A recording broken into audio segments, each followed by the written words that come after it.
to you about today. It's 10 reasons why South Africa is great. I think given the time, will probably be 5 reasons or 6. We'll see how many we can get through in the time. And you may find it strange that if you know my work, you know that I spend most of my time in the darkest part of South Africa, chasing crooks, dealing with criminals, holding people accountable. And that might seem an odd place to think, wow, South Africa is a really great place. But in fact, it's the ideal place. I think I am probably more equipped than most to comment on what a wonderful country this is.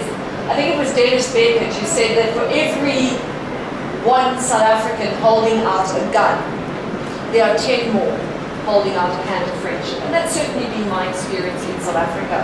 My first reason why I think this country is great is that despite everything, we often get it right. And it is a surprise sometimes. I was burgled about a week ago twice, in fact 2 burglaries in 2 weeks, and you would think that would be another reason why I would think South Africa is a dreadful place. But I was amazed. I mean, the police were phenomenal, the way it was dealt with. I had sort of the equivalent of CSI arriving at my home.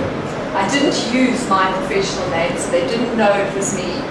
They got a shock when they got there, and then they were very, very smart about it. But the point being is that we are capable of getting things right in this country. We saw it with the World Cup in 2010. We had stadiums ready on time despite the whinging. We had phenomenal policing throughout. Criminals were processed within 24 hours in jail.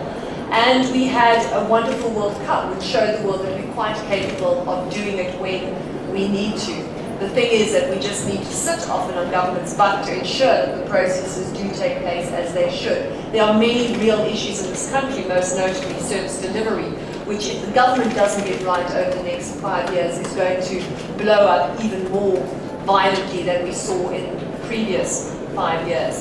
And then we saw with the ANC the other day, you know, Julius Malema, who has been an annoyance, to put it mildly, for the ruling party for the last couple of years. In some ways, it is of their own making. They set him up. He was very useful to them when they needed him.